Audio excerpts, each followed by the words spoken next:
ছমহীয়া পৰীক্ষা 2025-26 অষ্টম শ্ৰেণীৰ গণিত বিষয়ৰ যিটো MCQ পেপাৰ আছিল তাৰ শুদ্ধ অপশ্যনকেইটা হ'ব।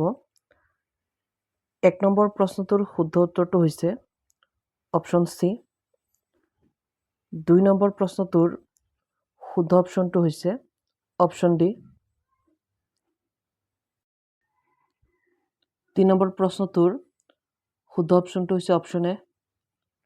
4 নম্বৰ প্ৰশ্নটোৰ সত্যটো হৈছে অপশ্যন বি। 5 নম্বৰৰ শুদ্ধ অপশ্যনটো হৈছে অপশ্যন বি।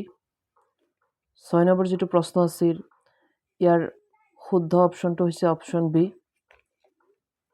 7 নম্বৰ প্ৰশ্নটোৰ শুদ্ধ অপশ্যনটো হৈছে আমাৰ অপশ্যন ডি। 8 নম্বৰ প্ৰশ্নটোৰ শুদ্ধ অপশ্যন হৈছে আমাৰ অপশ্যন এ 1/3।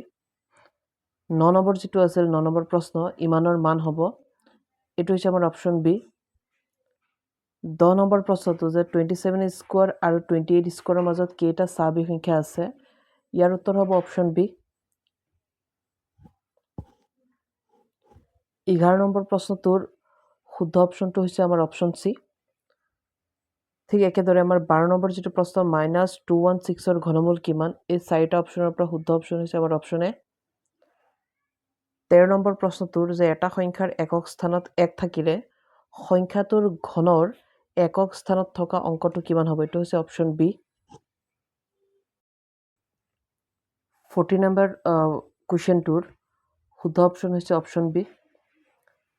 15 নম্বৰটোৰ শুদ্ধ অপশ্যন হৈছে অপশ্যন চি। 16 নম্বৰ কুৱেশ্যনটোৰ শুদ্ধ অপশ্যন হৈছে অপশ্যন বি। 17 নম্বৰৰ শুদ্ধ অপশ্যন হৈছে আমাৰ অপশ্যন ডি। 18 নম্বৰৰ শুদ্ধ অপশ্যন হৈছে আমাৰ অপশ্যন বি।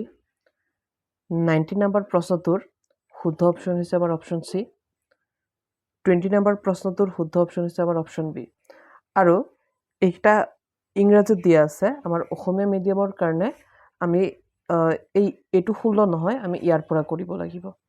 কাৰণ ইয়াত লিখা আছে যে প্ৰশ্ন নং 16ৰ পৰা 20লৈ বিকল্প প্ৰশ্ন। এইটো আমি আছামিজখিনিয়ে কৰিব লাগিব। যে যিটো 16 নম্বৰ প্ৰশ্ন আছিল যে -23/17ৰ গুণাত্মক বিপৰীত সংখ্যা কি, এইটো হৈছে আমাৰ অপশ্যন বি। ঠিক একেদৰে আমাৰ 17 নম্বৰ প্ৰশ্নটো আৰু তলৰ কোনটো চতুৰ্ভুজৰ কৰ্ণ দুডাল পৰস্পৰ লম্বভাৱে সমদ্বিখণ্ডক হয়, এইটো ৰম্বাস হ'ব। এটা নিশ্চিত ঘটনাৰ সম্ভাৱিতা হ'ল সদায় 1। তাৰপিছত এই সংখ্যাটোৰ সাধাৰণ ৰূপটো হৈছে আমাৰ অপশ্যন এ। এটা চলকযুক্ত ৰৈখিক সমীকৰণৰ প্ৰামাণিক ৰূপটো হৈছে আমাৰ অপশ্যন বি। এইটো আমাৰ ক্লাছ